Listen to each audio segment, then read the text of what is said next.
die anymore. I've done it already.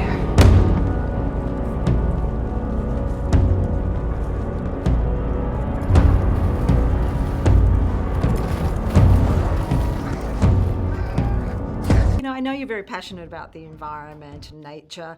Was that one of the reasons that drew you to this film? At first, it wasn't quite apparent to me how much of a sort of environmental film this movie was. I mean, you have a very linear, simple story of a man that is of campfire legend, this American frontiersman that has lost everything, that is mauled by a bear and has to find this will to live. But so many of the things that Alejandro and I talked about, this shared sort of understanding of man's relationship to the natural world, is infused in the movie, because this was the first sort of surge in America to extract the natural resources, to displace the native people, to ruin their culture, to take from nature. And that is happening all over the world on a much larger scale than we could ever imagine. So that through line is there. You mentioned the bear scene, which is quite key in this. How difficult was that to film for you? One of many difficult. This was a really tough shoot, right? Like,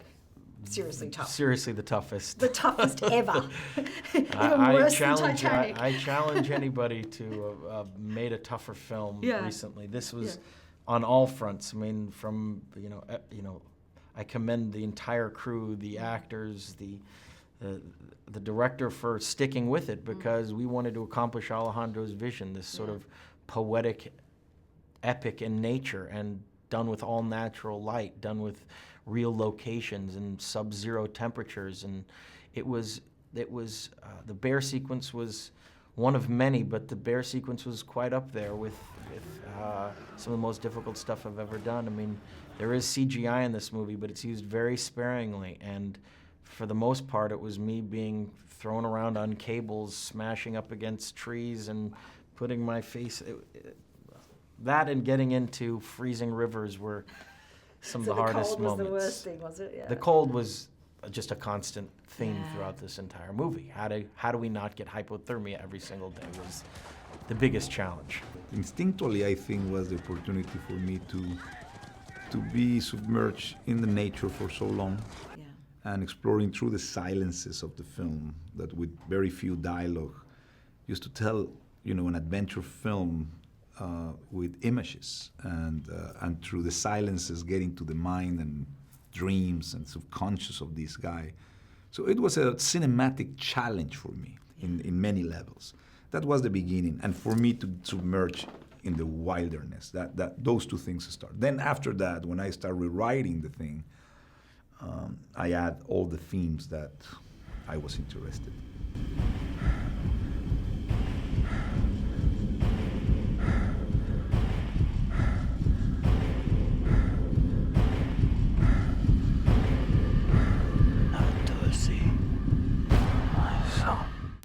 Do you think it's more a story of survival or the drive for revenge?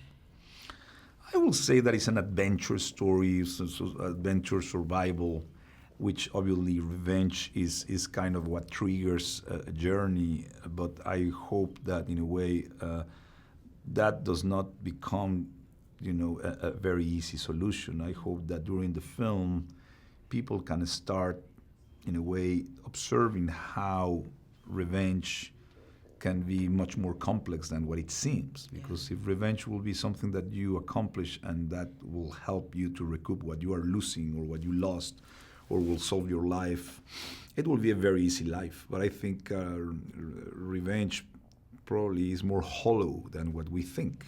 How much was Leonardo DiCaprio committed to this, and how much did he really endure? Yeah, I think he went through a lot, and I think he gave much more than I expected, and he did a performance that is, I will say, unprecedented. I think just to get the film done with your body language and your eyes and a couple of words and sustain the whole film is not an easy task, I will say.